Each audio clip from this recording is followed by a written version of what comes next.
Bonsoir à toutes et à tous. Latitude 91, version politique, saison 3, 14 et 21 mars 2010. Réservez vos dimanches et allez voter pour les régionales. D'ici là, Téléson se fait fort de recevoir et de vous présenter l'ensemble des personnalités qui briguent la présidence de l'Île-de-France. À tout bien, tout honneur, nous accueillons ce soir et nous l'en remercions le président sortant de la région, le socialiste Jean-Paul Huchon. Bonsoir Jean-Paul Huchon. Bonjour. Un président sortant que j'interrogerai en compagnie de Patrice Arditi. Salut Patrice. Salut. Et évidemment, à tout bien, tout honneur, vous êtes le rédacteur en chef de Téléson. C'est à vous la première question. Bien. Alors, sans vous froisser, Jean-Paul Huchon, vous êtes un vieux de la vieille en politique ? C'est un peu exagéré. Un jeune vieux de la vieille. Disons que j'ai un peu d'expérience, oui. Vous avez pas mal d'expérience. Alors, normalement, avant On une verra campagne... dans quelques instants parce qu'il y aura un petit portrait qui rappelle les grandes lignes de votre parcours politique. D'accord. Avant une campagne, généralement, les responsables se montrent relativement prudents. Si je vous demandais, juste avant ces élections, de graduer votre degré de confiance de 1 à 10, quel serait-il ? 6, 7 ? Ah, quand même. Quand même. Oui, parce que on est dans une région qui est, depuis les dernières élections municipales, majoritairement à gauche. Le score des européennes, d'ailleurs, confirme ça, même s'il a réparti les forces différemment. Par ailleurs, rien ne montre que le gouvernement soit en train de remonter la pente au plan de l'opinion. Et enfin, je crois que nous avons la possibilité de présenter à la fois des réalisations et des projets. Et puis je pense que je suis aussi le seul candidat qui travaille pour la région et uniquement pour la région, pour les Franciliens. Moi, je ne suis pas à la recherche d'une notoriété ministérielle, ni d'un rôle politique majeur dans une des formations politiques qui se combattent. Je suis là pour les Franciliens, ça fait maintenant 12 ans, et j'ai l'impression quand même d'avoir pu faire exister la région. Quand je me souviens de ce qu'était la région quand je suis arrivé en 98, bon, ça avait un côté aimablement sous-préfecture, genre film de Tati, un peu amateur, un peu... Voilà. Aujourd'hui, c'est une région qui a des compétences fortes dans des champs déterminants de la vie des gens, l'emploi, le développement économique, les lycées, la formation, l'apprentissage, la recherche, l'université, particulièrement en Essonne, où on a fait des efforts considérables, et puis bien sûr les transports et le logement. Et les transports, aujourd'hui, pour les Franciliens, pour les Essonniens, 60% quand même des voyageurs français circulent en Île-de-France. C'est ce qui m'a intéressé, ce qui m'a au fond, justifié pour moi le fait de revenir. Nous sommes dans la crise. Il faut quand même, pour faire face à la crise et à un gouvernement très agressif contre les collectivités locales, quelqu'un qui a un peu, non seulement d'expérience, mais qui soit capable de discuter avec tout le monde à un bon niveau. Oui, écoutez, pour mieux vous connaître, moi je vous propose de regarder un petit sujet qui présente Jean-Paul Huchon, qui est quand même président depuis 1998 de la région capitale. Jean-Paul Huchon, 64 ans, président de la région Île-de-France depuis 1998, énarque, disciple de Michel Rocard et enfant du PSU. C'est en 1971 qu'il rejoint le PS, tandis qu'il poursuit une carrière de haut fonctionnaire au ministère des Finances. La victoire de la gauche de 81 le propulse sous les ors de la République dans les différents ministères qu'occupe Michel Rocard. De 1991 à 1998, il devient le bras droit du milliardaire François Pinault, puis vice-président d'un cabinet de chasseurs de tête. Et c'est donc en 1998 qu'il prend la tête de la région, en écartant au passage son mentor, Michel Rocard, jugé trop vieux, un jugement qui consommera sa rupture avec l'homme de Conflans-Sainte-Honorine et son rapprochement avec Dominique Strauss-Kahn. En mars prochain, c'est un 3e mandat consécutif que Jean-Paul Huchon briguera à la tête de la région Île-de-France. Quand vous répondiez à Patrice, vous parliez des scores des dernières élections, les européennes. Un score des Verts incroyable en Île-de-France, devant le Parti socialiste. Est-ce que ça vous fait peur, Jean-Paul Huchon ? c'est pas la même élection. Il y a eu une abstention absolument terrible aux élections européennes. Je crois que c'est pas du tout pareil d'élire quelqu'un qu'on va envoyer à Bruxelles dans une instance dont on ne sait pas, et c'est malheureux d'ailleurs exactement ce à quoi elle sert, que de gérer une région, 12 millions d'habitants, 5 milliards de budget et de la vie quotidienne pratiquement à tous les pas. Je pense que c'est donc deux élections extrêmement différentes, que nous avons à résoudre trois problèmes. Une urgence économique, la relance de la croissance, une croissance sans doute différente et faisant appel notamment davantage au concept de développement durable. Une urgence sociale, car il n'est pas normal que dans certaines villes de ce département ou d'autres départements comme la Seine-Saint-Denis, il y ait jusqu'à 40% de jeunes de 16 à 25 ans au chômage. Donc il y a tout un parcours de remise au travail qu'il faut imaginer et mettre en place. Et puis une urgence écologique, parce que moi j'étais à Copenhague pour y représenter justement les régions et pour y faire un travail concret, qu'on aura d'ailleurs à programmé au mois de février. C'était dans votre programme en 2004, première éco-région. Oui, à l'époque, en 2004, c'était, je dirais, c'était audacieux et très fort de dire première éco-région. 2004 sur l'éco-région ? Oui, je pense qu'on a bien avancé. Une politique sur l'énergie, des exigences pour la construction de tout bâtiment public. HQE ? Oui, absolument. Plus que HQE même, puisque maintenant les lycées que nous construisons sont des lycées Kyoto à énergie positive. Le dernier que j'ai inauguré, c'est d'ailleurs assez remarquable, à Charenton. Énergie positive, recueil des eaux de pluie sur les toits, utilisation de matériaux nobles ou de matériaux naturels. On a aussi géré la question des déchets en ne donnant pas une place unique et totale à l'incinération, donc en diversifiant les sources de traitement des déchets, et ça sera un des grands sujets de l'avenir. On a également joué la carte de la biodiversité puisqu'on a créé la première agence européenne pour la protection de la biodiversité en Île-de-France. Vous rentrez complètement dans le terrain écologique. On a l'impression que c'est un espèce de fonds de commerce que tous les partis politiques veulent se partager. Alors quand on entend Cohn-Bendit qui dit cette fois-ci le PS ne va certainement pas pouvoir nous traiter avec condescendance parce que c'est notre truc, qu'est-ce que vous lui répondez ? Moi, je ne traite absolument personne avec condescendance. J'ai travaillé pendant 12 ans avec les écologistes, les communistes, les chevènementistes, les radicaux. Et au-delà de cette majorité, puisque depuis 1 an et demi, les gens du MoDem votent systématiquement avec nous, et bien souvent les gens de l'UMP sont obligés également de voter des choses que nous présentons. Donc moi je ne méprise personne, au contraire. Et je pense que, par ailleurs, j'ai un passé politique. Moi, j'ai été auprès de Michel Rocard il y a très longtemps. J'ai été au colloque de Grenoble en 1965. J'ai fait partie du PSU, qui est le premier qui a lancé les thèmes écologiques sur la qualité de la vie, etc. Donc, je me sens très à l'aise dans cette recherche d'une société de développement plus durable. Je succombe pas à la mode. Je dis simplement qu'il faut que le social et l'écologique soient au rendez-vous. Par exemple, et je l'ai vérifié en Essonne en allant voir des producteurs, le bio c'est 20% plus cher parce que ça exige un certain nombre de précautions.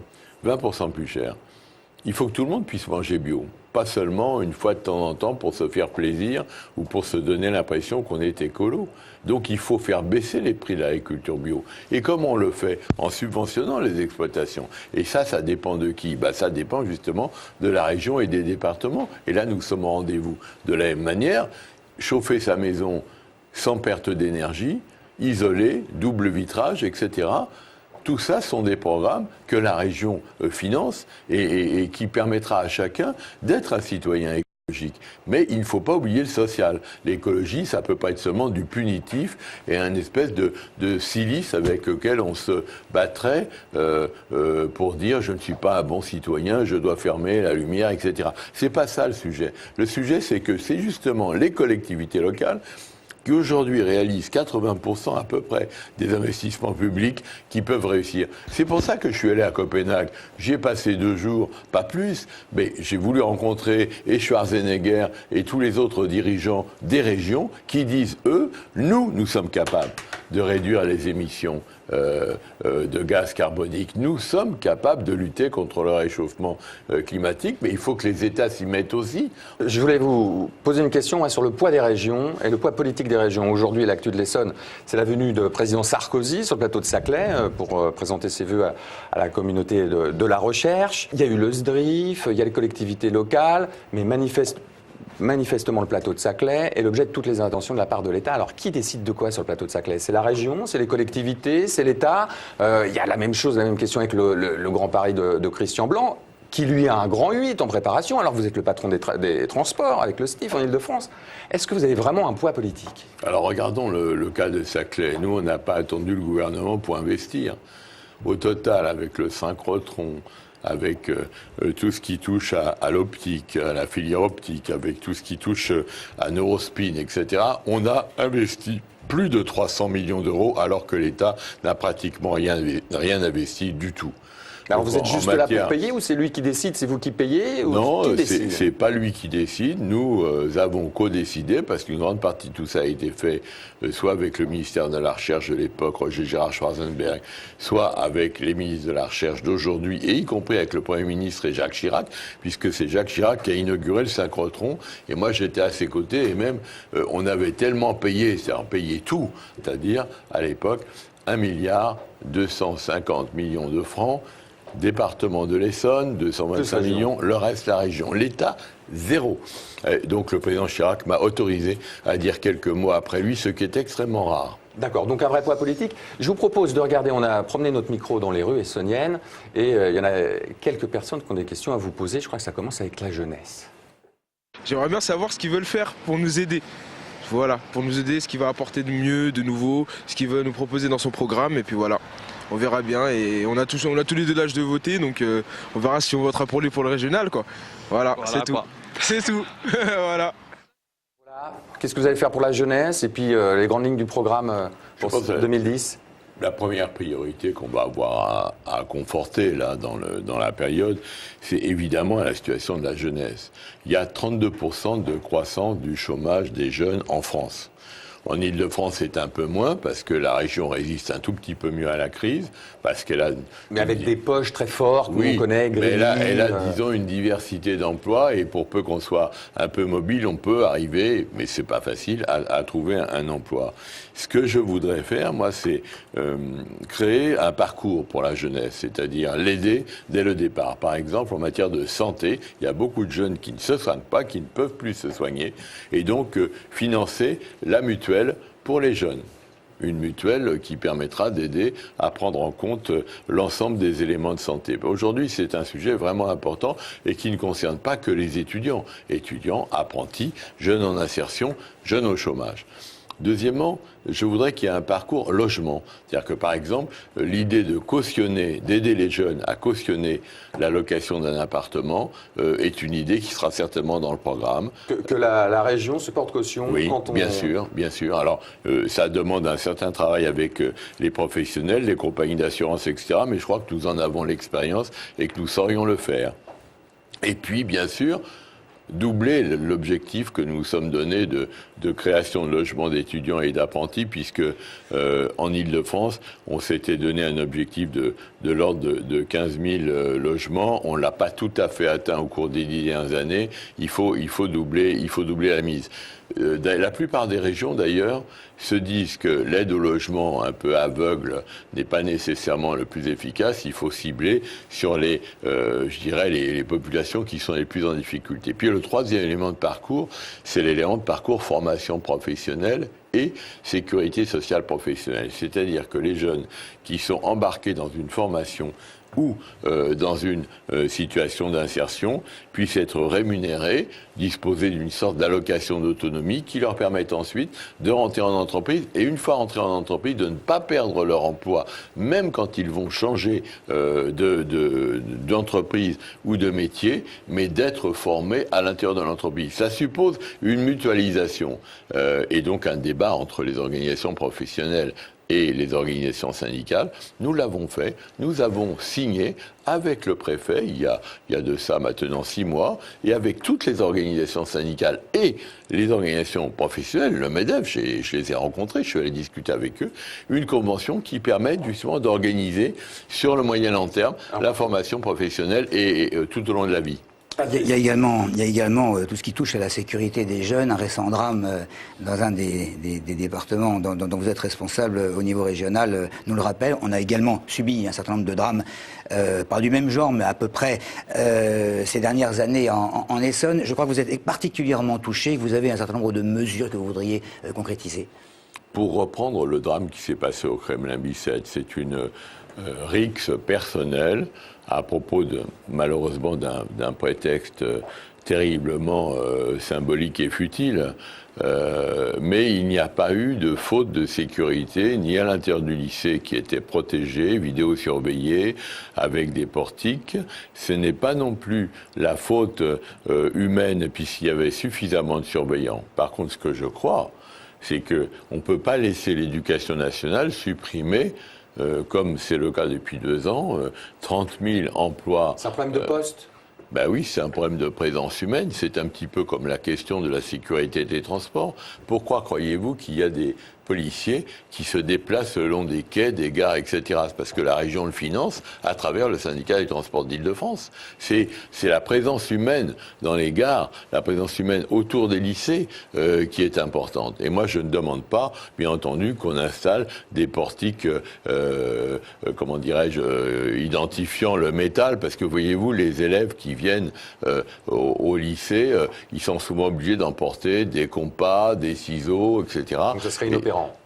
Il y aurait 1500 élèves qui se rassembleraient à l'entrée avec un portique, et c'est là alors que les bagarres pourraient commencer et l'énervement. Voilà. Donc, sur cette affaire-là, je crois qu'il ne faut surtout pas en faire une affaire politique. J'en fais le reproche à Mme Pécresse, elle a été très médiocre dans sa réaction, en essayant d'en faire une affaire politique que même son ami Hortefeux, même son ami Châtel, ministre de l'Éducation, à mes côtés, n'avait pas eu. Voilà, je le dis parce que... qu'elle fait une campagne de caniveau. Oui, je le dis parce qu'il ne faut pas que la campagne dérape. Et que moi, je suis un garçon plutôt sérieux, rigoureux, mais il n'est pas nécessaire non plus de tendre la joue gauche en permanence. Sur la sécurité, nous sommes engagés à construire des commissariats. Et nous les finançons, notamment dans les quartiers politiques de la ville. C'est une aberration, parce que ça devrait être l'État qui construit le commissariat. Mais nous avons accepté de le faire par convention avec les ministres de l'Intérieur qui sont succédés. Jean-Pierre Chevènement, Nicolas Sarkozy, Dominique de Villepin et aujourd'hui Brice Hortefeux. Le problème que nous avons, c'est que nous mettons des crédits importants à disposition. On met presque 100 millions d'euros en matière de sécurité chaque année. Et nous sommes la seule région à le faire. Et moi, personnellement, j'en ai pas honte. Je pense que c'est nécessaire. Mais l'État, lui, ne met pas les effectifs. C'est-à-dire qu'on inaugure des commissariats flambant neufs et 15 jours après, il n'y a plus personne dedans. Il y a un vrai problème. Pourtant, on signe un contrat avec le ministre pour que les policiers soient présents. Ce que je crois, et en Essonne, vous le savez bien plus encore qu'ailleurs, c'est que la répartition des forces de police n'est pas convenable. Il y a dans le 7e arrondissement à Paris des quantités de policiers et pas assez de policiers. Voilà. Très bien, je vous remercie beaucoup Jean-Paul Huchon d'être venu jusqu'à nous. On se retrouve mercredi pour l'économie. On parlera de l'union commerciale de Corbeil. Salut, bonne soirée à toutes et à tous.